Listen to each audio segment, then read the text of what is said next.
রূপ নিতে শুরু করেছে দেশটির সামরিক ঘাঁটিসহ শত শত গুরুত্বপূর্ণ স্থাপনা। এমনই দেশের প্রতিরক্ষা সদর দপ্তরও গুঁড়িয়ে দিয়েছে আয়াতুল্লাহ বাহিনী। সংকটপূর্ণ এই পরিস্থিতিতে আতঙ্কে গা ঢাকা দিয়েছেন ইসরায়েলের প্রধানমন্ত্রী বেনিয়ামিন নেতানিয়াহু। এমন অবস্থার এবার বিশ্ববাসীকে ইসরায়েলের হামলার ভিডিও লাইভ দেখতে আমন্ত্রণ জানিয়েছে ইরান। বিস্তারিত জানাচ্ছেন এসআই রাজ। ইরান ইসরায়েলের মধ্যে পাল্টাপাল্টি হামলার জেরে মধ্যপ্রাচ্য জুড়ে বিরাজ করছে চরম উত্তেজনা। পারমাণবিক ও সামরিক স্থাপনায় হামলার জবাবে ইসরায়েলেও শত শত ব্যালিস্টিক ক্ষেপণাস্ত্র নিক্ষেপ করেছে ইরান।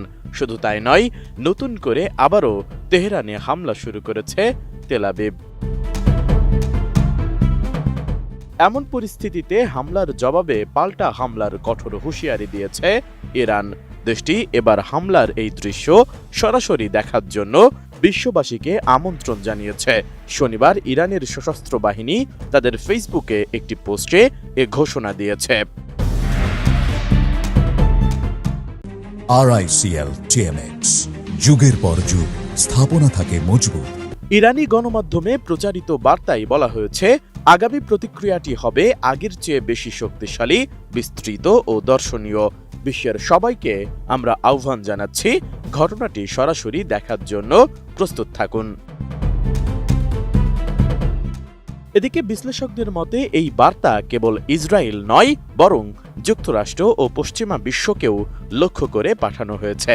বিশেষ করে মার্কিন ডিফেন্স স্যাটেলাইট এবং ড্রোন সিস্টেমগুলোর প্রতিক্রিয়া বুঝে পরবর্তী পদক্ষেপ নিতে চায় তেহরান। তবে ইসরায়েলের পক্ষ থেকে এখনও এ বিষয়ে সরাসরি কোনো প্রতিক্রিয়া জানানো হয়নি।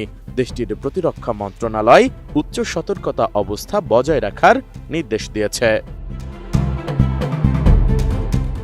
অন্যদিকে জাতির উদ্দেশ্যে দেওয়া এক ভাষণে ইরানের সর্বোচ্চ নেতা আয়াতুল্লাহ আলী খামেনি বলেন, ইসরায়েল বড় ভুল করে ফেলেছে, যার পরিণতি তাদের জীবন অন্ধকার করে দিতে পারে।